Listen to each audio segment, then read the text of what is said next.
Hello and welcome again to the Writer Review. This is Eric Corrupt Writer, and this week we're going to be taking a look back at the 2010 comic book revisionist western titled Jonah Hex.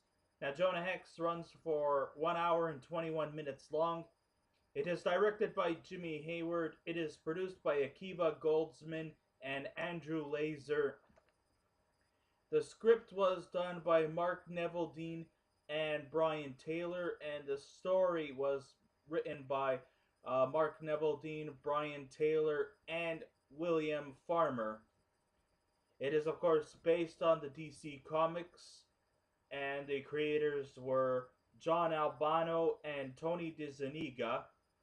The score was done by Marco Beltrami and Mastodon. The cinematography by Mitchell Amundsen, and the editing by Dan Hanley, Ken Beda, Fernando Villena, and Andrew Eisen. And the stars of the movie are Josh Brolin, John Malkovich, Megan Fox, Michael Fassbender, Will Arnett, and Michael Shannon. Oh man, this has got to be the worst comic book adaptation that I have ever seen. I'm telling you. I would suggest for you to find something else to occupy your time than to watch this load of bullshit. Alright, so, Jonah Hex, which stars Josh Brolin as the titular character, who's rather a disfigured bounty hunter in the Old West in the late 19th century. He is grizzled, worn down, and expressionless, with a knack of hunting down anyone and often succeeds. Having stared in the face of death and jumping over hurdles, his status is virtually untouchable. Hex has the ability to interact with the living and with the deceased. A natural lone wolf, Hex's only human companion is an equally downtrodden young lady named Lily, played by Megan Fox, whose time spent in a brothel has left her in a woeful disposition. Now, the plot line of the story is that Jonah Hex was once a member of the Confederate Army in the United States, which right away makes him just as much of a villain as the main antagonist in the story. He's not any better, okay? He killed off Native people. So that makes him just as evil as the main antagonist, Quentin Turnbull, played by John Malkovich. The only difference is that it's a battle between evil and completely deranged psychopath. There is no good versus evil here. It's just evil versus even more evil. So right away, I completely dismiss Jonah Hex for what he stands for. Okay, so he is tied up and he has to watch his house get burned down with his wife and his son inside. Oh, but should I take pity or sympathy for Jonah Hex? Hell no! Hell no! I take pity for his wife and his son for having to put up with that. They're the innocent ones, not Jonah Hex himself. And then Turnbull brands him with the initials QT on his face, leaving him scarred. Ha! He should have been left for dead. Now, I'm not actually on the side of Turnbull. No, of course not. I'm not on his side at all. Not one iota. But I'm just here to tell you one thing. At least Turnbull is evil. He's a terrorist. He wants to destroy America. He likes to kill bystanders for pleasure and fun. But at least he's honest about it. I don't side with him, not in a long shot. I mean, this is a battle between bad versus evil, not good versus evil. I don't care what anybody thinks.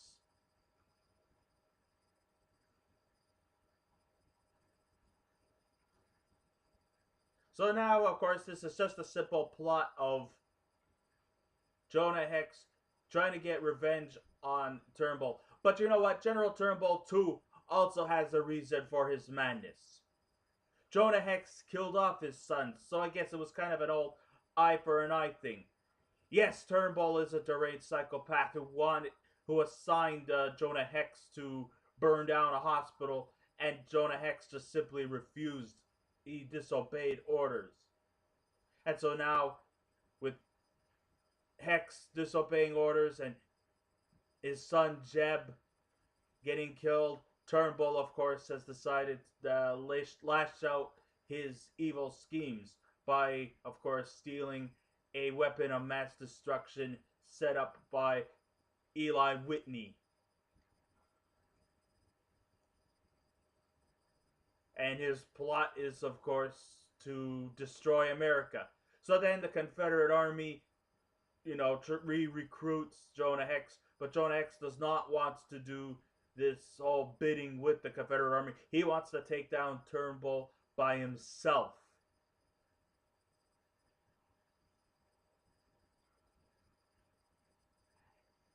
Oh, this movie just really, really frustrated me more than any other movie that I have seen. Yes, I know lately I have been doing a lot of rants lately, and normally I don't do as many rants as possible. I mean, one of these days I'll do another raving review, but this one here really made my blood boil.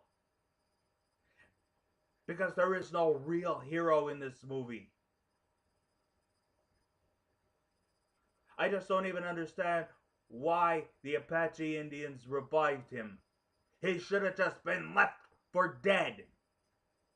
But I guess if he doesn't left for dead, Turnbull would go on his path of madness, and there just simply wouldn't be a story.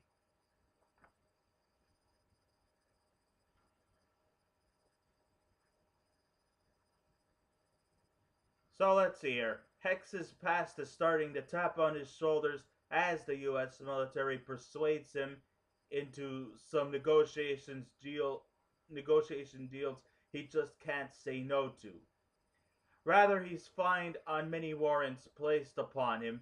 He must take down the evil Confederate soldier named General Quentin Turnbull, played by John Malkovich, who takes complete responsibility for the annihilation of his entire family and destroying his face with the help of a branding iron. So Turnbull is joined by a platoon of fellow soldiers to join the party, and the party won't be over until Hex is worm chow. Of course, his other mission is to destroy the United States. Why is that? Because yes, Turnbull is a deranged lunatic. But Jonah Hex, he is not off the hook. He is just as evil as Turnbull. It's a battle between evil versus more evil.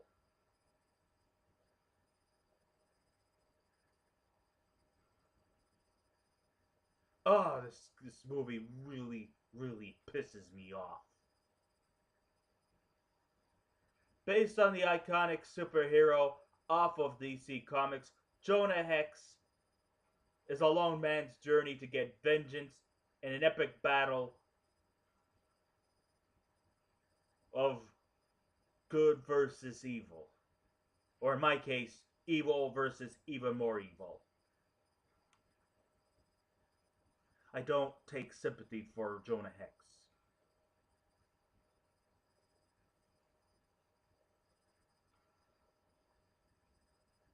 No. You can't stop me. I knew walking into the theaters I had low expectations. However, this movie took me by surprise, and not a good surprise either. This movie sunk to the lowest denominator as one of the worst superhero adapted films ever made. In fact, I never thought I'd live to this day to utter such words, but the 2004 travesty Catwoman was actually better than this bucket of shit. Because not only was this movie insulting, I also found it to be virtually offensive. Sure, sure, the story is done to death with a perpetually scarred Confederate soldier settling the score against the tyrannical general after the merciless murder of his wife and son. The culprit is fellow Confederate soldier who also wants Hex to pay for the murder of his own son during the infamous Civil War. The whole eye for an eye, tooth for a tooth thing comes into place. So cut to 10 years in 1876, the centennial year of America's existence. So Turnbull has conjured up a destructible weapon that will eradicate the entire United States. Oh God, help me out, please.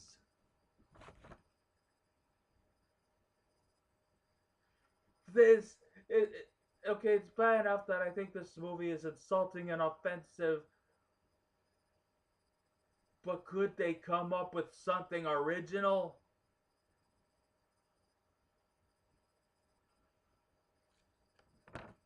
Spare us, please, just spare us. Where do I begin? This movie is truly awful. I almost did an unlikely thing by walking out. It was that bad. The performances were some of the absolute worst, even from the performers. And some of these performers I have often gave a lot of praise. I mean, these were some pretty good performers being in a bad movie. Maybe it's not entirely their fault, but what were they thinking when they signed on to do this god-awful movie? Were they pointed at gunpoint? Did they have nothing else to do? I mean, it's pretty obvious that these guys' potential has been lowered since knowing that I've seen them in bigger and better films than this. These are guys I truly admire and have looked up to. Josh Brolin's complexion looks contrived and superficial, and his backstory has been done to death. Josh Brolin, I've seen you in such great movies like Milk and No Country for Old Men, and you were freaking brilliant there. I've always loved and appreciated your work over the years. You have shown that even though you're like brought up in the acting community, at least you have actually exceeded what your father and your stepmother has done. And I have like a lot of respect for you. But I can respect you here because this movie just does not fit your acting potential. Why, Josh? Why? John Malkovich, what were you thinking? John, you're an Oscar nominated performer. You're also a theatrical veteran. You can act circles around these guys. Why lower yourself to star in this bucket of slop? This isn't you. This isn't you at all. You're one of the best performers in our industry, and you tell us this movie over other movies you could have been in. I'm surprised at you. And as for you, Megan Fox, please do us all a favor and just leave Hollywood to actors, because I'm telling you right now, you're not one of them. Just looking pretty does not count as an actor, I assure you that. You may have a pretty face, but bad acting talents just does not cut it. Yeah, okay, you look attractive in your post-Civil War apparel, and you may somewhat come across as being a bit of a badass, but you have no acting talent. So, ride along off into the sunset, Megan Fox, and do us all a favor, and don't come back. But of course, since you probably won't listen to me, you probably will anyway. So I'm probably just basically talking under my breath. So what kept me from really leaving the theater was that the movie was only 81 minutes long. And I guess that's probably the only good thing.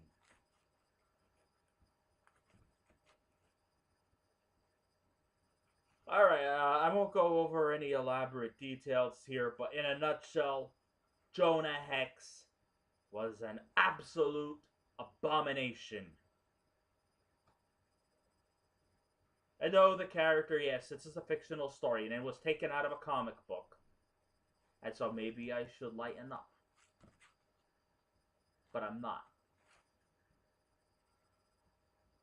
And the audience, but the thing is that even though this was taken out from the DC comics, the audience would never think it through because it was quite convincing. If they only did one thing right, at least it's good that they did not put him in a cape or wear some kind of spandex suit or make him go around in his long underwear. Because then that would really totally piss me off. Not to say that I'm not pissed off already. I am. But at least they did that part right. And I guess you could say the opening animated segments almost look like a graphic comic book, so that too was actually pretty cool. But just because we see style doesn't mean we see substance. And for that, this movie really, totally sucks.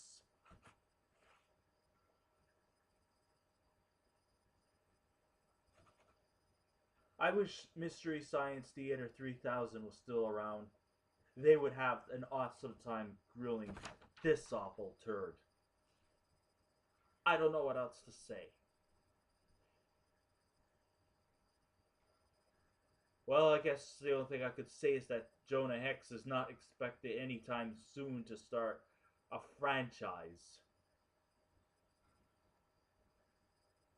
And for good reasons, too. Because after seeing this movie, I hope that this movie is forgotten. This is not one of Josh Brolin's best performances, and this is truly not one of John Malkovich's best performances. Michael Fassbender, I loved you in Inglourious Basterds. Mwah. Will Arnett, I was expecting you to do something funny, but you also let me down by playing a straight role. Maybe you just want to break away from typecast. That's fine. Even some funny guys have also tried to break away from typecast. But I'm sure there are probably better films out there for you to break away from typecast to play a straight role. I don't know what else to recommend, to say about this movie. I can't give this a very high ranking upon me. So, out of a scale of 10, I give Jonah Hex a 1. Don't waste your time with this movie. Run away as soon as you hear the name Jonah Hex. If anybody asks you, do you want to watch Jonah Hex with me? You run as far as can be. I'm doing you a favor, and you're going to thank me for it. So I guess this ends my writer review. Thank you all for listening in. If you wish to subscribe to my channel, please feel free to do so. If you wish to leave a comment, go right ahead. Just remember, be kind, be courteous, and don't be rude. And I will be back again with another movie review. So until next time, this is Eric Correct Writer saying, keep watching those movies, and I'll see you around. Goodbye.